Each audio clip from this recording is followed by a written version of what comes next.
બાપુજી પણ આ પાછા દેહ વાળા નહીં માનતા કે એમ પાછો બધી ગોટાળો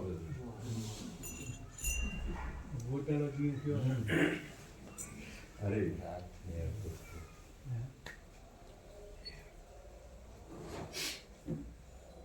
અમે અમારા જીવનમાં ખૂબ મંથન કર્યું છે.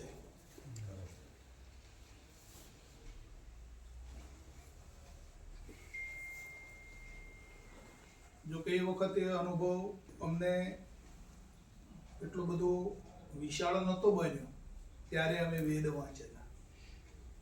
અમારી પાસે પૈસા ને મિલમાં નોકરી કરીએ પણ આર્ય સમાજમાં સભ્ય બની 5 રૂપિયાનો હું વેદ લાવ્યો હતો વાંચવા માટે. વાંચીને આપણે મૂકી આવવાના છે. પછી ઉપનિષદો બી વાંચ્યા મેં.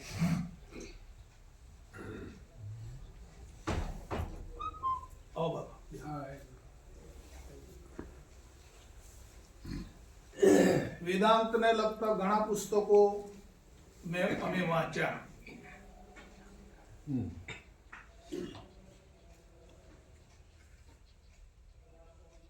પણ અમૃતધારાની અંદર જે બાપુની પરાવાણી છે ને એ તમને પ્રગટ કરીને બતાવે છે. પેલી વાણી છે એ પડદાના ઓઠે વસ્તુ અંગરેલી છે. પેલા ચોખવટ નથી કરતી.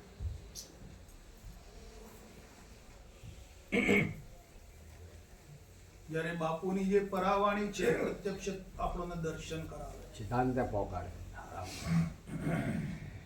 એવો મહિમા અમૃતધારાનો છે.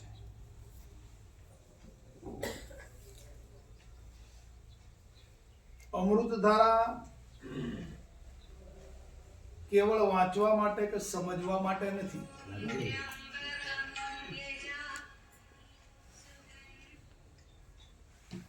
આપણે વાંચીએ, બૌદ્ધિક છીએ બાપાના, એટલે વાંચીએ એટલે આપણને સમજમાં આવી જાય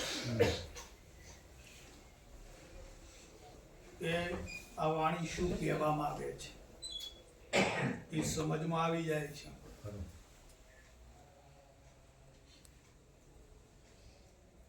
પણ એ સ્મિત પૂરતું છે. વાંચીએ અને સમજમાં આવી જાય એ સ્મિત છે. વાંચ્યા પછી સમજાય અને સમજ્યા પછી જે બાપુએ અંદર કરવાનું કીધું છે કે તમે આ રીતે તમારા મનને ફેરવો, એવી અંદર કળ મૂકેલી છે. તમારી વૃત્તિને ફેરવો, મનને ફેરવો, તમારા વિચારને ફેરવો.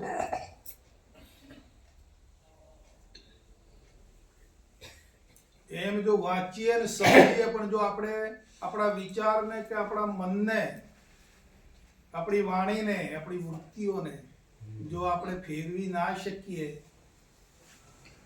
બરાબર છે, તો જોઈએ એવો આનંદ મળતો નથી. જોઈએ એવી શાંતિ પ્રાપ્ત નહીં થાય.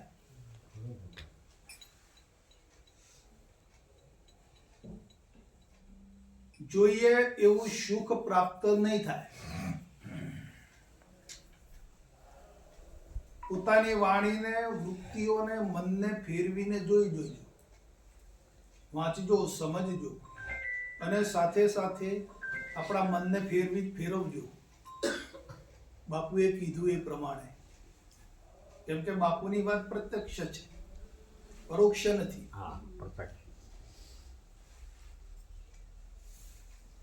પણ વાંચીને સમજીને પછી આપણા મનને આપણે છૂટું મૂકી દઈએ છીએ. જેમ કરતું હોય ને એમ કરવા દઈએ છીએ. એમ નહીં વાલા, એવું નથી કરવું. આપણા મનને વાળવાનું છે. બાપુ બોલ્યા, મન નડતું નથી, મન કોઈ તકલીફ આપતું નથી. જો સીધું ચાલે અને સ્વરૂપ લક્ષિત બની જાય મન, તો મન જેવો કોઈ મિત્ર ખરો? કોઈ નહીં. પણ જો અવળચંડુ ચાલે તો ભૂકા કાઢે. બરાબર. ભૂકા કાઢતા. એટલે મન નડતું નથી, મનનો મેલ નડે છે. બરાબર. મનનો જે અંદર મેલ પડ્યો છે ને એ મેલ કાઢવાનો છે. મૂકી મનનો મેલ વેગળો એવું કીધું.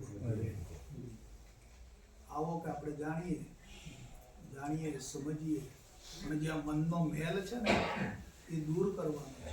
મનનો મેલ હેરાન કરી રહ્યો છે, એ જપ્પા દેતો નથી. બોલો, આ વાત નક્કી થાય છે મને? આટલું નક્કી કરી શકીએ ખરા કે આપણને કોણ નડે છે? કોણ મુશ્કેલીમાં છે? શાની બળતરા છે મોય? શાની તકલીફ છે અંતરમાં? બાપુજી કહે છે હમણાં વાંચો કે ભાઈ આ દેહને તો પાણી પવન ને ખોરાક સિવાય બીજું કોઈ જોઈતું નથી.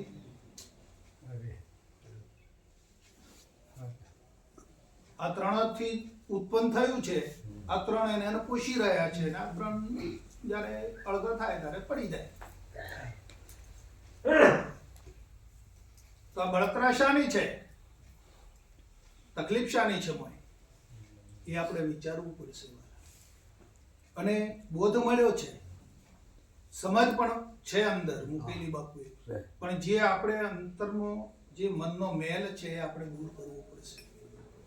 બોધ તો લઈ આવ્યા, બાપુએ યુક્તિ પણ આપી છે. બાપુજીએ કીધું કે બધા દુશ્મનો તમારા વળાયા હતા બોધ વખત, તમને ચોખ્ખા કર્યા. તો વળી વળીને પાછું કેમ ઊભું થાય છે મોય?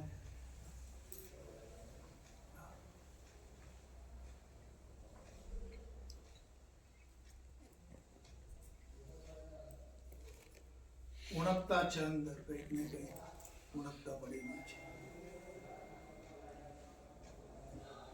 આ ઉણપતા જ્યાં સુધી અંદર હશે ત્યાં સુધી વિરામતા નહીં આવે. તમે કાયમ આમ સત્સંગમાં બેઠા રહેશો, કાયમ અભ્યાસ કરતા રહેશો, જ્યાં સુધી ઉણપતા નહીં મટે અંતરમાં. ખોજ કરો મોય, ખોજ કરવી પડશે.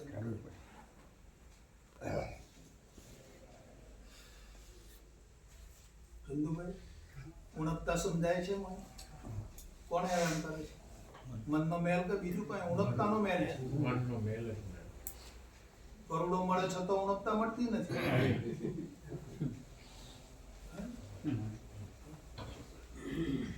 તો આ દ્રશ્યમાં ઉણપતા મટે એવું લાગે તમને? આ દ્રશ્યને ગમે એટલું પ્રાપ્ત કરી લઈએ, પરિવાર ભેગો કરી લઈએ, સંપત્તિ પ્રાપ્ત કરી લઈએ, તો આપણને એવું દેખાય છે ખરું? ના મળે. હવે બસ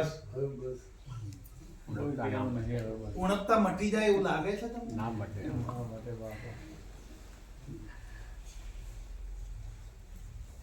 તો ઉણપતા ક્યારે મળશે?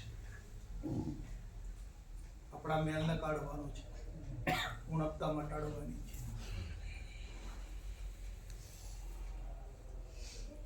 અને જ્યારે ઉણપતા મટી જશે ને ત્યારે પછી અંતરમાં જે શીલમાં પડ્યો છે ને એ બોલશે કે હવે મારે કાંઈ નહીં જોયું. એ બોલશે.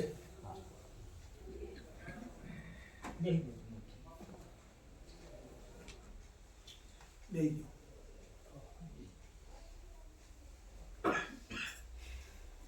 પેલા 8 ના ભેગો 9 માં ઉઠાય છે એમ કહેતા ને હમણાં, એ 9 મો એ શીલમાં ઉતાર્યો એ. હા,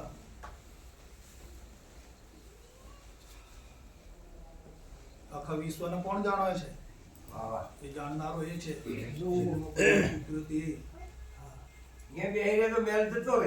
હા, જતો રહે.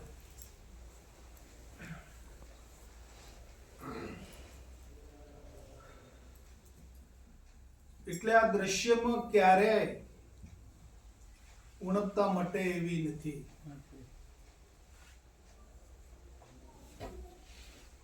ઉણપતા તો ત્યારે મટશે જ્યારે શીલનું રક્ષણ થશે ત્યારે. બરાબર. શીલની સાધના થશે,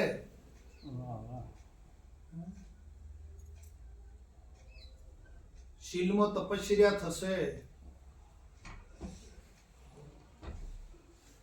શીલમાં જોડાણ થશે, સાધના થશે અને રસભસ થશે શીલ સાથે.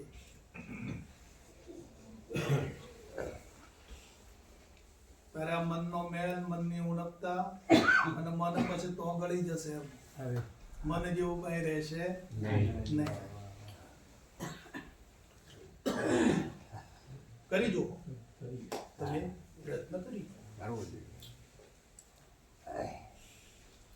અને જ્યારે મન વિરામ પામી જશે ને, અને મન જ્યારે બોલનારમય થઈ જશે ને, અને પછી જે આનંદ આવશે ને, પછી જે શાંતિ આવશે ને, એ કોઈ અનેરી હશે. અરે બાપુ. પછી તમે હમણાં બાપુ કહેતા હતા કે બ્રહ્મ જ છે.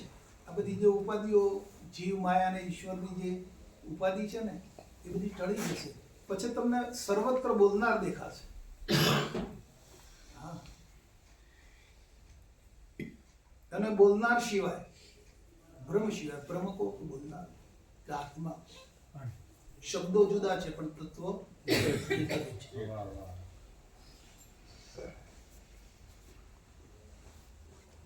આપણા ભાવમાં, આપણી દ્રષ્ટિમાં,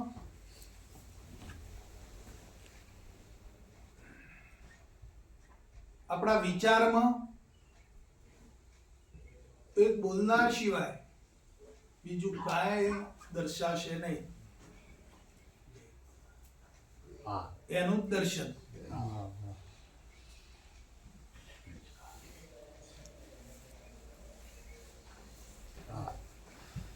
બરાબર.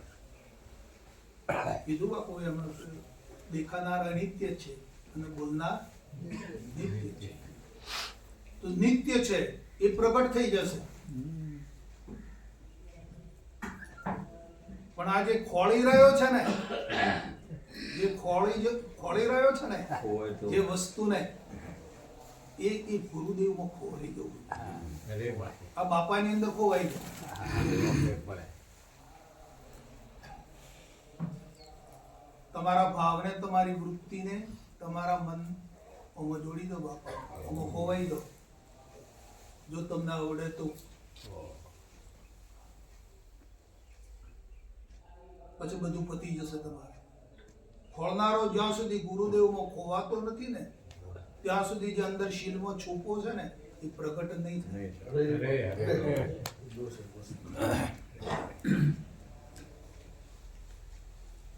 એટલે ખોલનારો રહે ક્યાં? જ્યાં સુધી ઉણપતા છે ત્યાં સુધી તો ખોળે છે બાપુ. ત્યાં સુધી ખોળે. હા, ઉણપતા છે, રહેતો નથી. એ પૂર્ણતા પર આપણે પડે. બાપુ ના પાડી છે કે પૂર્ણતાનો પર ના સદોદિત વિદ્યાર્થી ભાવે પછી તો ખોલનારાનો ભેગી પછી વાણી બંધ થઈ જાય. શું ખોળે? હા. ક્યાં ખોળે? એ પછી એને ઉન્મૂન અવસ્થા છે. એ 5મું પદ છે. હા. પણ આપણને રમવા મોકલ્યા છે 4થા પદ. નીચે ઉતારે. એ ખ્યાલ રાખો. 5મા પદમાં તો અવાચ્ય પદ છે. ત્યાં કોઈ બોલી શકાતું છે નહીં. ત્યાં તો વિચાર પણ લઈ થઈ જાય છે. નિર્વિચાર છે. પણ ત્યાંથી બાપાએ ઉઠાઈ દીધા અને 4થા પદમાં લાયા. આ 4થા પદની વાતો છે. હા. 5મામાં તો શું બોલવાનું? જે હમણાં કહેતા કે હદ અને બેહદ અને અનહદ. અનહદમાં તમે શું બોલી શકો? અનહદમાં તો પછી આ બધાને ભેગા થવાનું, મળવાનું, સંત બનાવવા કરવાનું તો આને. આ તો 4થા પદનો ખેલ છે. બાપુજી કહે છે કે તમને રમવા ઉતાર્યા કે ભમવા માટે? તમને રમવા માટે ઉતાર્યા છે. અસંગપણે રહીને. હા, પણ ભમવાનું નહીં, રમવાનું છે. આ રમત છે. આખી અલૌકિક રમત છે. લૌકિક રમત નથી, અલૌકિક રમત છે. અને રમતા રમતા રમતા વિજય પ્રાપ્ત કરી. કયો વિજય? પાંચમું પદ છે તે. રમ્યા વગર વિજયતા નહીં આવે. રમવું પડશે.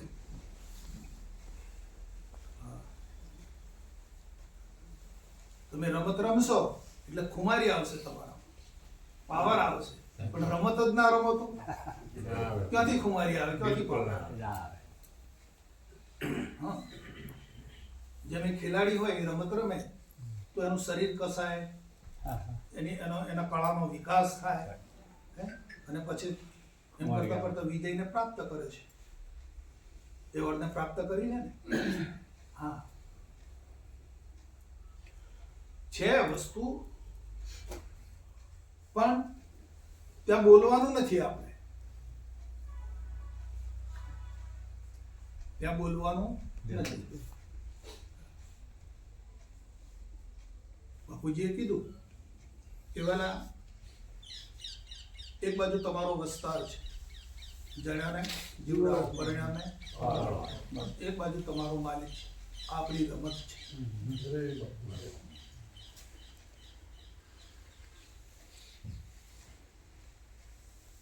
આપણે ધંધો કરવા જઈએ, બરાબર, તો ધંધામાં કેટલા પ્રકારની વાતો કરવી પડે, વાણી કેટલી વાપરવી પડે, તો વિચારને કેટલો વાપરવો પડે.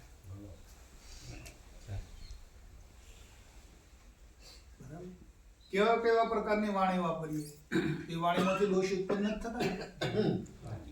વિચારમાંથી દોષો ઉત્પન્ન નથી થતા. તો નિવારણ ક્યાં છે દોષોનું?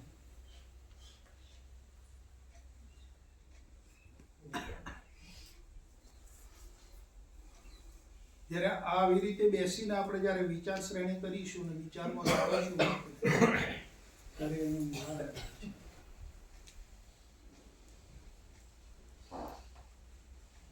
બાપુજી લખ્યું છે અમૃતામાં, જોણી ગયા એટલે તરી ગયા.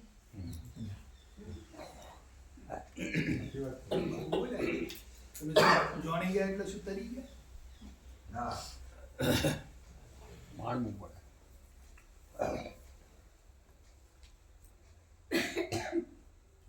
આપણે આ રીતે હંમેશા બાપુની ધારામાં જીવન ગુજારવાનું છે. આપણો ધંધો, પરિવાર, વ્યવહાર જે છે આપણો, કે વ્યવહાર એટલે આમ તો દેહનો વ્યવહાર થાય, પણ આ પરિવારનો જે વ્યવહાર છે, સંબંધીઓ, આ બધું કુટુંબ નહીં કરવું પડતું આપણે. ભરતભાઈ કે પ્રોગ્રામમાં આવજો તો ના બાપુ લગ્નમાં જવું પડે.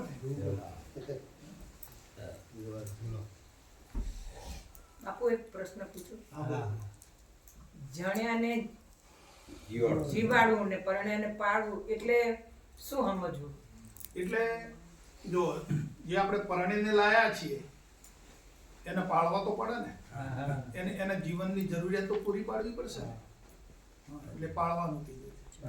અને જે આપણે પેદા કર્યો છે એમને સારી રીતે ઉછેર કરવો, જીવડાવવા, એ આપણી ફરજ આવી ને. એને પર રહીને તમે તો સાક્ષી છો, તમે એમને જીવડાવવા, એમને જે જીવનમાં જરૂરિયાત પૂરી પાડવા વાળા છો, પણ તમે સાક્ષી પદે રહીને કામ કરો છો. કરવા છતાં પણ તમે કશું કરતા નથી, પણ ધ્યાન તો રાખવું પડશે ને.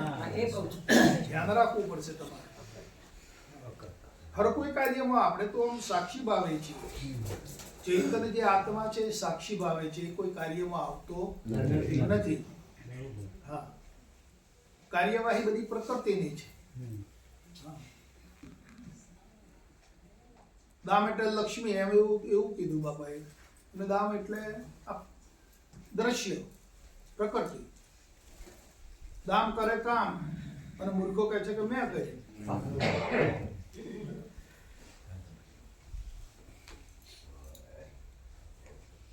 જોયા કરો જીવન. જે જોવા વાળો છે જોયા કરો. કઈ રીતની ઘટમાળા છે, કેવી રીતે ચાલી રહ્યું છે આપણા જીવનમાં બનતી ઘટનાઓ, બરાબર છે, બનતી કાર્યવાહી કઈ રીતે બની રહ્યું છે એને નિહાળો. જો નિહાળતા થઈ જઈશું, જોતા થઈ જઈશું, તો આપણું અસંગપણું આપણને દેખાશે, અનુભવ થશે, આપણા અનુભવમાં આવશે. અને જો ભેગા કૂટાશું, હમણાં બાપુએ કીધું કે ભાઈ આ જે નવમો છે એ કેમ ભેગો કૂટાય છે, આઠનો ઠાઠ છે, આઠે વસ્તુ નિત્ય છે, એ કાર્યરત છે, પણ આ નવમો એ ભેગો કેમ કૂટાય છે? કૂટારો કોનો છે? પ્રકૃતિનો. પણ આ નવમો કેમ ભેગો કૂટાય? હવે એ નવમો જ્યારે અને આ મારે છે ને આ ગળમથલ વાળું છે, ખટપટ વાળું છે. એને મૂકી દેવું પડે. મોબાઈલ ઓફ કરી નાખો. તો મોબાઈલ બંધ કરી દો. સાયલેન્ટ મોડ અરે મેં આપણે એને આપી અમે કરશન બાપા ગમે તો પ્રોગ્રામમાં ગયા ને ત્યાં ગેટ 25 ફોન આવે. જેટલા કોઈ કામ હું કરો ને ત્યાં આવવાનો છે ને કેમ છો? બાપુ તમે 4 મિનિટ બોલો. હા બાપુ તમે કહો છો ને મારા બેટાનું હારી સતાવ્યા છે તારે અમને આ બેમાં ના રાખજો. ના રાખો તો એક ટકને રાખો તમને કાં કૂદે. હે આપણી વાત હાજે ઈ જ હતી કે નહીં? હે ગુરુ મહારાજે આપી આપી કે નહીં? અહીંયા આયા કે ના આયા? આ કાટને બધો તમારી વાતનું સમાધાન છે. હા બધો સરખો જ છે.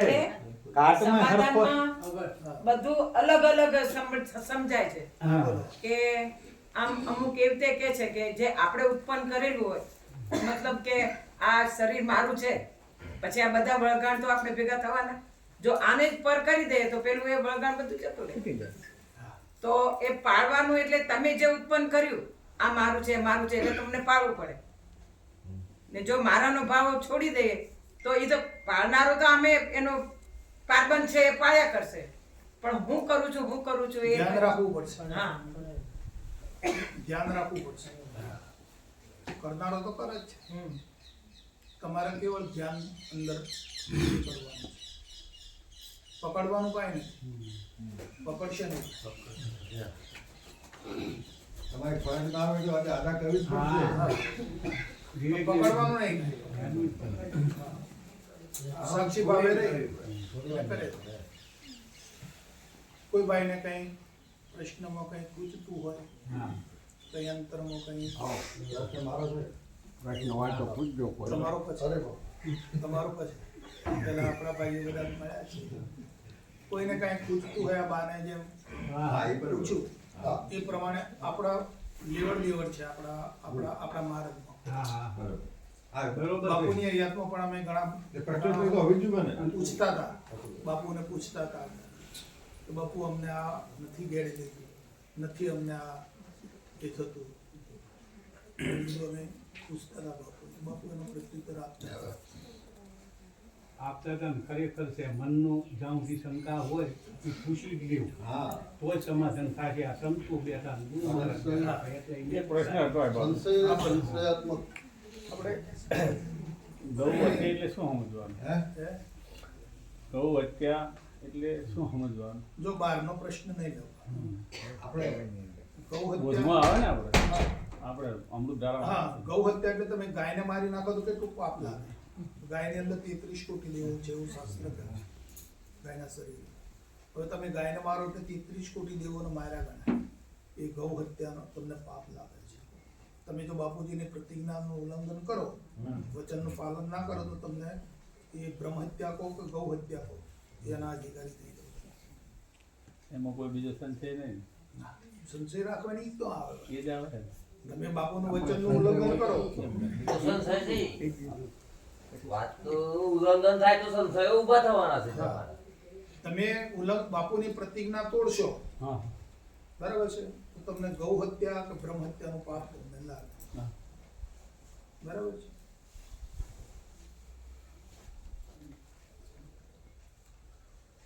ગૌ હત્યા એ છે, એ ગાયને મારી નાખીએ તો કેટલું પાપ લાગે.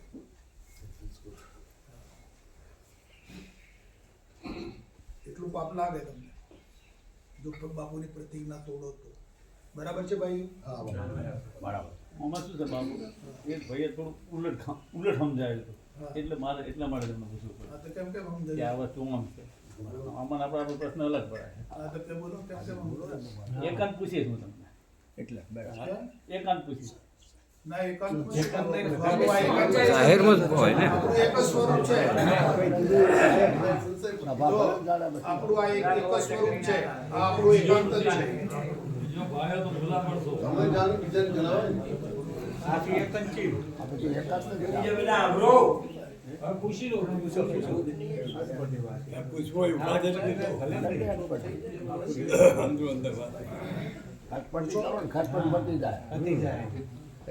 જો અહીંયા પ્રગટ બાપુ છે આપણે. હા એ તો બરાબર બાપુ બોલાવે છે બધા. કોઈ એમ કહેતો હોય કે હું બોલું છું, હું કરું છું, એ બધી ખોટી વાત છે. એ ગેરસમજ છે. એ સાચું. એ અવિદ્યાથી પકડાયેલો છે એમ માનવાનું. અહીંયા બાપુ બોલાવે છે. બોલો કેમ કેમ સમજાય છે? બોલો હા નહીં મારું પૂછો મારી ઈચ્છા. આમાં શું હોય એક મને કહો તેમ શું પ્રશ્ન કર્યો કે આપણે જે વિદ્યાદાન કરીએ એ બધું નિષ્ફળ જાય એ કે ગવો છે એટલે મારે બાબુ એ પૂછો ખોટું એટલે ખોટું ખરું નક્કી કરવા પૂછો ખોટું મનનો બાપુ સમજાઈ ગયું ને. આપણે એ સુરાંશ દૂતાંશ નવસાંશ પાપાર્થ પરસ્પરી ગમન ચોરી જૂઠું જે પ્રતિજ્ઞાઓ બાપાએ આપી. બાપુજી એમ કહેતા કે જીવ જાય તો જવા દેજો, મોત આવે તો મોતને ભેટું કરી દેજો, મોત વાલું કરજો, પણ પ્રતિજ્ઞા તૂટવા દેતા નહીં. આ બાપુનું વચન છે. અને જો આ પ્રતિજ્ઞા તૂટશે તો આપણે જ્યારે પ્રતિજ્ઞા ધારણ કરી ત્યારે સર્વ સંતોની સાક્ષી કે મને ગૌ હત્યા કે બ્રહ્મ હત્યાનું પાપ છે. બરાબર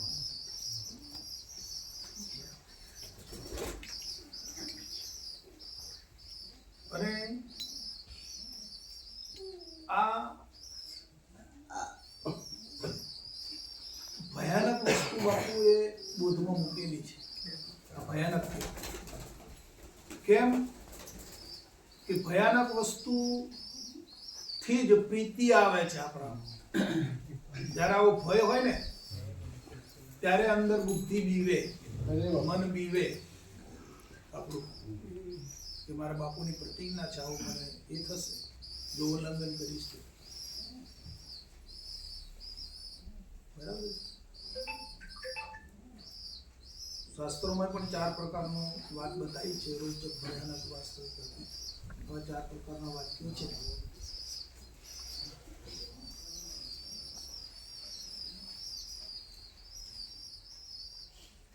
અને સ્વરૂપ પકડાવવા માટે આવું બધું ભય પકડાવવો જ પડે અને ભયમાં રહેવું જ પડે, તો તમે સ્વરૂપની સ્થિતિ જાળવી શકો. સ્વરૂપની સ્થિતિ જાળવવી બહુ અઘરી બાબત છે. આપણે બોધની ક્રિયામાં બેસી ગયા, સમજી લીધું એટલે હરદમ આપણે આ બોધની જે સ્વરૂપની સ્થિતિ છે એમાં રહી શકીએ છીએ. એ બહુ અઘરી બાબત છે.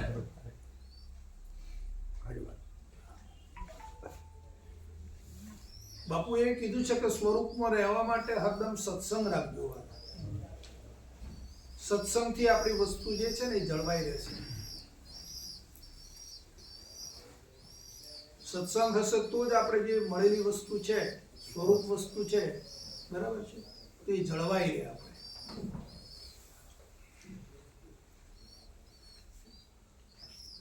જાળવવી હોય તો સત્સંગ કાયમ જોઈશે. કોઈ ના મળે, કોઈ દેશી ભાઈઓ ના મળે તો બાપુની અમૃતધારા સાથે સત્સંગ કરો, એ મંથન કરો. પછી તમારા સતનામની માળા કરો, રટણ કરો, ધ્યાન કરો. એ સત્સંગ જ છે. બાપુની સામે બેહીને ઘેર અને ધ્યાન કરો, બરાબર એ સત્સંગ છે.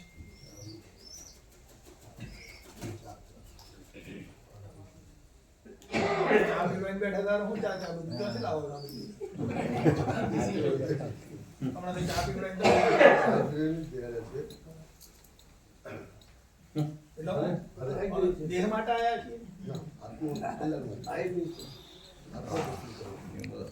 ટાઈમ ટેબલ એવું જવાબ સરસ વાત. કોમનું કાયમી ટાઈમ એટલે બાપુની વાત સાચી છે. આપણે આપણા માટે હા. કરીએ છીએ. એના માટે આવ્યા છીએ. પણ એક આ વિવેક આપણે અહીંયા જે ધારા ચાલતી હોય બાપુ શું કેવું આપણું? એ ધારા તૂટે ને હા. બાપુ આ ધારામાં નીચે લઈ જવા માંગે છે એ ધારા તૂટી જાય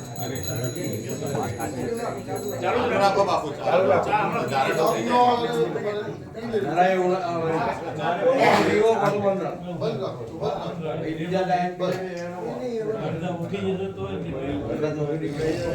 આ cancel રાખો, બરોબર? હા, હેડો, પીવડાઈ આવો. ના, ના, નહીં પીવું બાપુ. ના, ના, નહીં પીવું.